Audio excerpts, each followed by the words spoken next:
गल करांगे नवजोत सिंह सिद्धू दी, जिससे लगातार नजरां टिकियां हुई ने कि आखिरकार की होएगा, यानी कि सिद्धू जेल जाएंगे या फिर जो एक हफ्ते की राहत मंगी गई है वो दी जाएगी सुप्रीम कोर्ट के वालों। पर उसकी उम्मीदां कुछ घट नजर आ रही ने। दसी कि सुप्रीम कोर्ट तो अज सिद्धू नूं राहत की उम्मीद घट है। सीजीआई कह चुके हैं कि अज कोई नवा केस नहीं सुनणगे। सिद्धू की अर्जी ते सुनवाई की उम्मीद ना दे बराबर है। सिद्धू के वकील फिलहाल नहीं रख सके सीजीआई के सामने अपना केस, और फिर भी वकील लंच तो बाद दोबारा मैंशन कर सकते ने। सिद्धू ने सरेंडर के लिए एक हफ्ते की मोहलत मंगी और खराब सेहत का उन्होंने हवाला दिता और कहा कि एक हफ्ते का समा जो दिता जाए। अजे तक सिद्धू के वकील दसी कि अभिषेक मनु सिंघवी नूं अपनी गल रखने का मौका नहीं मिले। लंच तो बाद भी वकील मैंशन करते हैं और देखना होगा कि हुण सिद्धू के वकील सीजीआई के सामने अपनी गल रखते हैं या फिर नहीं। जेकर नहीं रखते तो जो जानकारी हुण तक सामने आई है 5 बजे तक कोर्ट के ऑर्डर के मुताबिक जो उड़ीक की जाएगी। उस तो बाद वारंट जारी हो सकते हैं नवजोत सिंह सिद्धू के खिलाफ, यानी कि गिरफ्तारी नूं लैके हिरासत दे विच उन्हां नूं लिया जाएगा। उस तो बाद गिरफ्तार किया जाएगा। सो 5 बजे तक जेकर यह सारा मामला एक पासे नहीं होंदा, क्योंकि लगातार इस ते नजर बनी हुई है। पहला क्या जा रहा सी सवेर वेले तो गल की जाए कि 10 बजे सरेंडर जो कर दिता जाएगा। सब दियां नजरां टिकियां सन कि 9:30 बजे के करीब सिद्धू बाहर आउणगे, गड्डी दे विच बैठ के कोर्ट दे वल रुख करनगे। उस तो बाद उन्हां नूं अगे भेज दिता जाएगा।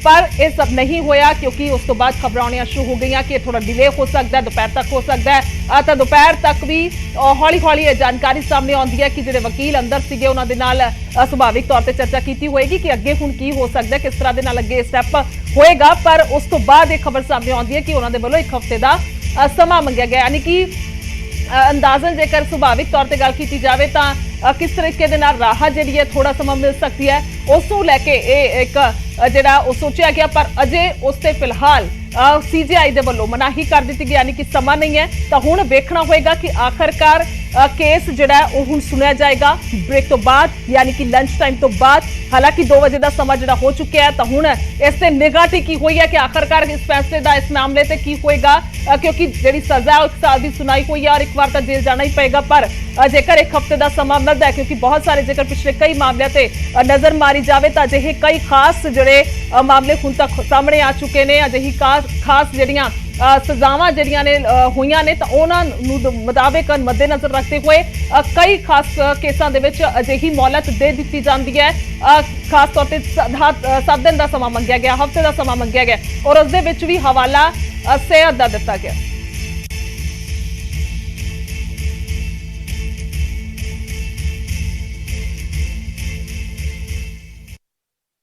किसी पे कोई मुसीबत आती है उसके साथ खड़े होना चाहिए, रहना चाहिए कि नहीं रहना चाहिए। नहीं, प्रेसिडेंट भी आए, बड़ा नेता नहीं आया। देखिए मैं तो आया हूँ इसलिए कि सिद्धू साहब ने पार्टी का काम किया है और आज पंजाब के इशू के उत्ते चाहे वो नौजवान बच्चों का इशू है, चाहे किसानों का इशू है, चाहे ड्रग्स का इशू है या बिजली का इशू है, पंजाब के इशू से सिद्धू साहब जो काम कर रहे थे उन्होंने। लेकिन सुखविंदर दावा तो कह रहे हैं कि इनको पहले बोर्ड निकाल देना चाहिए। बड़ा मामला नहीं है, आप भी मानते हैं कि बड़ा मामला नहीं है जिसमें वो सजा हुई है? क्या नवतेज चीमा अभी गए थे अंदर, वो कह रहे हैं कि इतना कोई बड़ा मामला नहीं है, कौन सा ड्रग्स का केस है? देखिए सुनिए, सिद्धू साहब ने बोला है कि आई बो before the registry of law. कानून जो सबसे ऊपर है, जो कानून ने कहा है सबको मंजूर है जी। नहीं, आप लोग क्या पूछे हैं? शक्ति प्रदर्शन है क्या आप लोगों का सिद्धू साहब के लिए? कांग्रेस आला कमान की तरफ कांग्रेस साथ में है, आपके कोई पार्टी के प्रधान नहीं आए, कोई मौजूदा विधायक नहीं आया। देखिए हमारे साथ दावा तो यहाँ तक कह रहे हैं कि अच्छा हुआ सुप्रीम कोर्ट ने ये काम कर दिया। सिकरी साहब धड़ेबंदी नजर आ रही है।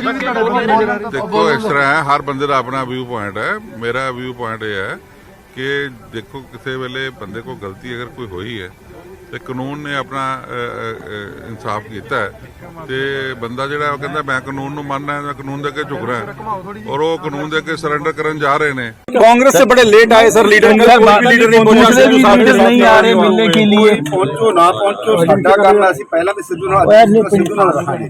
आवाज आ रही है, कोई आया ना आया सानू रंधावा साहब कह रहे हैं जो हुआ सही हुआ सिद्धू के साथ। वो अपनी सोच है, वो अपनी सोच है, जो मर्जी कोई भी कुछ भी sir party Congress party Jakhar छट के ने जी नवजोत सिंह सिद्धू जेड़ा ऑल साइड हो रहे हैं जी। तरीके से जाके सरेंडर करना चाहिए था, इसको इवेंट बनाने की जरूरत है। यहाँ पे सजा हुई है और ये कन्विक्शन है। मैं कह रहा हूँ हर जो कोई भी बंदा किसी साथी सहयोगी है उसकी जिम्मेवारी बनती है कि अपने साथी के नाल नहीं, एक अच्छे पॉलिटिशियन की जिम्मेदारी बनती है कि शहर में जो है उनको बता दिया जाए और वो बाद में आके मिल सकते हैं। इतने साधारण तरीके से जाके वहाँ सरेंडर कर देना चाहिए। इसमें कोई अचीवमेंट नहीं है सर, आप भी जानते हैं। क्या बुराई है? जो कोर्ट ने फैसला दिता उन्हें मनने च बुराई की कोई बुराई नहीं। बस कोर्ट ਦੇ ਜਿਹੜਾ ਉਹਦਾ ਕਾਨੂੰਨ ਦੀ ਪਾਲਣਾ ਕਰਨੀ ਹੈ ਔਰ ਹੁਣ ਜਾ ਕੇ ਗੱਲ ਕਰਦੇ ਆ। ਸਜ਼ਾ ਹੀ ਹੋਈ ਸਾਲ ਦੀ, ਕੋਈ ਸਿੱਧੂ ਮਰ ਨਹੀਂ ਗਿਆ। ਇਹ ਤੇ ਇਦਾਂ ਗੱਲਾਂ ਕਈ ਲੋਕ ਖੁਸ਼ ਹੋ ਰਹੇ ਵੀ ਪਤਾ ਨਹੀਂ ਸਿੱਧੂ ਮਰ ਗਿਆ। ਸਾਲ ਦੀ ਸਜ਼ਾ, ਸਾਲ ਕੱਟ ਕੇ ਆ ਜਾਊ ਬਾਹਰ। ਉਹ ਕਿਹੜਾ ਕੋਈ ਨਸ਼ੇ ਦੇ ਕੇਸ 'ਚ ਚੱਲਾ ਅੰਦਰ। ਇਹ ਤੇ ਬਾਦਲ ਸਾਹਿਬ ਵੀ ਬਹੁਤ ਵਾਰੀ ਗਏ, ਉਹ ਤਾਂ ਕੱਲ ਹੀ ਤਿਆਰ ਸੀ ਕਰਨ ਲਈ। ਕਿਵੇਂ ਦੇਖਦੇ ਹੋ ਕਾਂਗਰਸੀਆਂ ਦੇ ਬਿਆਨਾਂ ਨੂੰ, ਕਿਵੇਂ ਦੇਖਦੇ ਹੋ? ਕਹਿੰਦੇ ਕਿ ਜੋ ਕੰਮ ਹਾਈ ਕਮਾਂਡ ਨੂੰ ਕਰਨਾ ਚਾਹੀਦਾ ਸੀ ਉਹ ਸੁਪਰੀਮ ਕੋਰਟ ਨੇ ਕਰਤਾ। ਅੱਛਾ, ਇਹਦਾ ਮਤਲਬ ਫਿਰ ਹਾਈ ਕਮਾਂਡ ਖਤਮ ਆ। ਆਪਾਂ ਹਾਈ ਕਮਾਂਡ ਦੇ ਖਿਲਾਫ ਹੀ ਬੋਲ ਪਏ ਨਾ। ਇਹਦਾ ਮਤਲਬ ਹੈ ਹਾਈ ਕਮਾਂਡ ਨੂੰ ਐਕਸ਼ਨ ਲੈਣਾ ਚਾਹੀਦਾ। ਰਾਣਾ ਗੁਰਜੀਤ ਦੀ ਕੱਲ ਦੀ ਸਟੇਟਮੈਂਟ ਹੈ, ਸੁਖਜਿੰਦਰ ਰੰਧਾਵਾ ਨੇ ਵੀ ਚਲੋ ਇਹ ਤੇ ਸੋਚ ਆਪਣੀ ਸੋਚ ਆ। ਇਹ ਚੀਜ਼ਾਂ ਵੇਖ ਕੇ ਕਦੀ ਦੁਸ਼ਮਣ ਨੂੰ ਵੀ ਕੁਝ ਹੋਵੇ ਨਾ ਤੇ ਉਹਦੇ ਬਾਰੇ ਵੀ ਨਹੀਂ ਕਹਿਣਾ ਚਾਹੀਦਾ। ਬਾਕੀ ਪਾਰਟੀ ਹੈ, ਜੇ ਪਾਰਟੀ ਲਈ ਆਪਾਂ ਸਹੀ ਕੰਮ ਕਰਾਂਗੇ, ਪਾਰਟੀ ਲਈ ਸਹੀ ਬੋਲੋਗੇ ਫੇਰ ਆ। ਜੇ ਇਕੱਲਾ ਬੰਦਾ ਪਾਰਟੀ ਨਹੀਂ ਚਲਾ ਸਕਦਾ। ਜੋ ਮਾਨਯੋਗ ਅਦਾਲਤ ਨੇ ਫੈਸਲਾ ਕੀਤਾ ਅਸੀਂ ਉਸ ਨੂੰ ਸਿਰ ਮੁੱਥੇ ਕਬੂਲ ਕਰਦੇ ਹਾਂ ਤੇ ਸਿੱਧੂ ਸਾਹਿਬ ਨੇ ਵੀ ਕੱਲ੍ਹ ਹੀ ਦਾ ਕਹਿਤਾ ਸੀਗਾ ਕਿ ਜੋ ਵੀ ਅਦਾਲਤ ਦਾ ਹੁਕਮ ਹੈ ਉਹ ਮੈਂ ਮੰਨਾਂਗਾ ਅਤੇ ਜੋ ਹੁਕਮ ਦੀ ਪਾਲਣਾ ਕਰਾਂਗਾ। पर रंधावा साहब कह रहे हैं कि इनको पहले निकाल देना चाहिए था, इस तरह की बातें करते हैं। क्या समझते कि ਦੇਖੋ ਰੰਧਾਵਾ ਸਾਹਿਬ ਕੀ ਕਹਿੰਦੇ, ਮੈਂ ਉਹਦੇ ਲਈ ਕੁਝ ਨਹੀਂ ਕਹਿਣਾ ਕਿਉਂਕਿ ਉਹਨਾਂ ਦੀ ਆਪਣੀ ਸੋਚ ਹੋ ਸਕਦੀ ਹੈ। ਪਰ ਇੱਕ ਇਮਾਨਦਾਰ ਸ਼ਖਸੀਅਤ ਆ ਸਰਦਾਰ ਨਵਜੋਤ ਸਿੰਘ ਸਿੱਧੂ, ਜਿਹਨੇ ਪੰਜਾਬ ਅਤੇ ਪੰਜਾਬੀਅਤ ਦੀ ਗੱਲ ਹਮੇਸ਼ਾ ਹੀ ਕੀਤੀ ਆ। ਅੱਜ ਪੰਜਾਬ ਦੇ ਲੋਕਾਂ ਦੇ ਨਾਲ ਖੜਿਆ। ਇਮਾਨਦਾਰੀ ਜਿਹੜੀ ਹੈ ਉਹ ਕੁੱਟ-ਕੁੱਟ ਕੇ ਨਵਜੋਤ ਸਿੰਘ ਸਿੱਧੂ ਦੇ ਵਿੱਚ ਕੀ ਕਾਂਗਰਸ ਖੜੀ ਹੈ ਸਿੱਧੂ ਸਾਹਿਬ ਦੇ ਨਾਲ? ਦੇਖੋ ਇਹ ਤਾਂ ਹੁਣ ਕਾਂਗਰਸ ਦੇ ਜਿਹੜੇ ਹਾਈ ਕਮਾਂਡ ਹੈਗੀ ਹੈ, ਕਾਂਗਰਸ ਦੇ ਜਿਹੜੇ ਪ੍ਰਧਾਨ ਸਾਹਿਬ ਨੇ ਉਹਨਾਂ ਨਾਲ ਗੱਲ ਕਰੋ। ਪ੍ਰਧਾਨ ਸਾਹਿਬ ਸੰਗਰੂਰ ਦੇ ਵਿੱਚ ਕੁਝ ਹੀ ਦੂਰੀ ਦੇ ਉੱਤੇ ਨੇ, ਮਿਲਣ ਵਾਸਤੇ ਨਹੀਂ ਆਏ। ਮੈਨੂੰ ਪਤਾ ਨਹੀਂ ਹੈ ਨਾ, ਮੈਨੂੰ ਉਹਨਾਂ ਦੇ ਰੁਝੇਵਿਆਂ ਦਾ ਪਤਾ ਕੁਛ।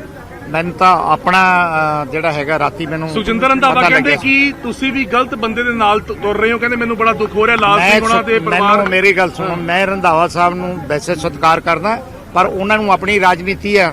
ਪਹਿਲਾਂ ਉਹੀ ਸੀ ਜਿਹੜੇ ਸਭ ਤੋਂ ਮੂਹਰੇ ਇਹਨਾਂ ਦਾ ਝੰਡਾ ਚੱਕੀ ਫਿਰਦੇ ਸੀਗੇ। ਦੇਖੋ ਉਹਨਾਂ ਦੇ ਪੋਲੀਟੀਕਲ ਵਿਰੋਧੀ ਹੈਗੇ ਨੇ ਸੁੱਖੀ ਰੰਧਾਵਾ, ਪਰ ਉਹਨਾਂ ਨੂੰ ਸੁੱਖੀ ਰੰਧਾਵਾ ਜੀ ਨੂੰ ਇਹ ਨਹੀਂ ਭੁੱਲਣਾ ਚਾਹੀਦਾ ਕਿ ਡਿਪਟੀ ਸੀਐਮ ਦੀ ਕੁਰਸੀ ਜਿਹੜੀ ਉਹ ਮਿਲੀ ਸੀ ਉਹ ਸਿੱਧੂ ਕਰਕੇ ਮਿਲੀ ਸੀ ਉਹਨਾਂ ਨੂੰ, ਨਹੀਂ ਉਹਨਾਂ ਨੂੰ ਕਿਸੇ ਨੇ ਡਿਪਟੀ ਸੀਐਮ ਦੀ ਕੁਰਸੀ ਤੇ ਨਹੀਂ ਸੀ ਬਿਠਾਉਣਾ। ਸੁਖਜਿੰਦਰ ਰੰਧਾਵਾ ਕਹਿੰਦੇ ਸੁਨੀਲ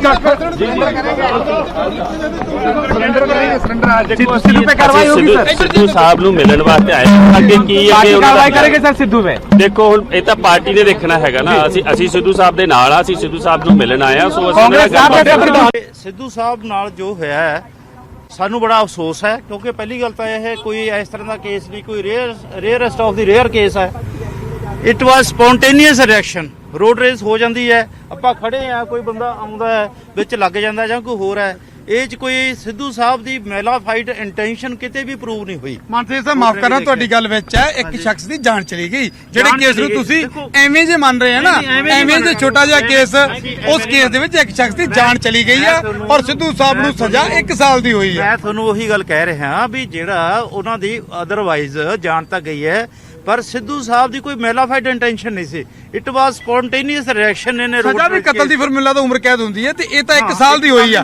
ਜੇ ਮਨਸ਼ਾ ਹੁੰਦੀ ਤਾਂ ਫਿਰ ਸ਼ਾਇਦ ਉਮਰ ਕੈਦ ਹੁੰਦੀ। ਅਸੀਂ ਕੋਰਟ ਦੇ ਜੋ ਵਰਡਿਕਟ ਹੈ ਉਹਦਾ ਕੋਈ ਉਹਦੇ ਕਿੰਤੂ ਪਰੰਤੂ ਨਹੀਂ ਕਰਦੇ। ਜੋ ਮਾਨਯੋਗ ਅਦਾਲਤ ਨੇ ਫੈਸਲਾ ਕੀਤਾ ਹੈ ਅਸੀਂ ਸਿਰ ਮੱਥੇ ਮੰਨਦੇ ਆ, ਉਹ ਭੁਗਤਾਂਗੇ ਵੀ ਸਾਰਾ ਕੁਝ।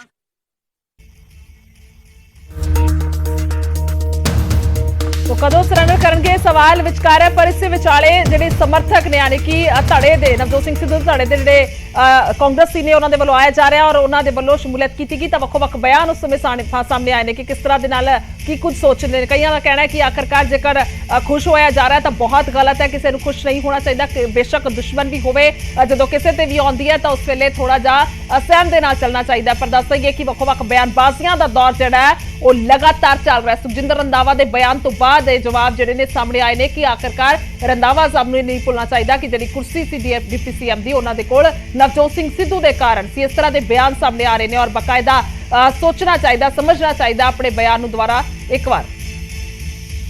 तो लगातार नजर बड़ी हुई है कि आखिरकार हुण अगे की अपडेट की कुछ है। सुशील पांडे की कुछ अपडेट है तुहाडे कोल?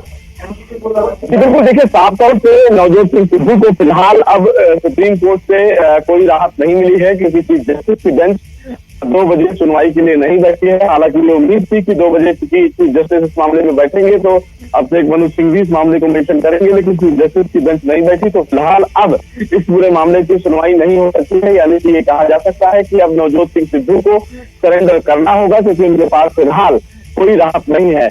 सबसे बड़ा झटका फिलहाल इस पूरे मामले में तभी लगा जाए, इस पूरे मामले में चीफ जस्टिस ने उनकी सुनवाई उनके वकील को फिलहाल सुनने से मना कर दिया था। हालांकि अभिषेक मनु सिंघवी की तरफ से ये कोशिश की गई कि वो नवजोत सिंह सिद्धू के मामले की सुनवाई की मांग करें, लेकिन सुप्रीम कोर्ट ने जस्टिस एल बी रमन्ना ने आज किसी भी मामले की सुनवाई करने से मना कर दिया था।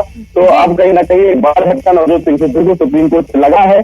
हालांकि फिलहाल अब ये एप्लीकेशन फिलहाल जो नवजोत सिंह सिद्धू की तरफ से है वो सुप्रीम कोर्ट में जरूर लगाई जाएगी, और हो सकता है कि जो वेकेशन बेंच 23 तारीख को सुप्रीम कोर्ट में बैठे वो इस पूरे मामले की सुनवाई संभवतः कर सकती है। लेकिन अभी तक फिलहाल नवजोत सिंह सिद्धू को कोई राहत नहीं मिली है, और जब तक सुप्रीम कोर्ट से उन्हें राहत नहीं मिलती है तब तक अब उनको फिलहाल दिल्ली की अदालत में सरेंडर करना पड़ेगा और उनको जेल जाना पड़ेगा।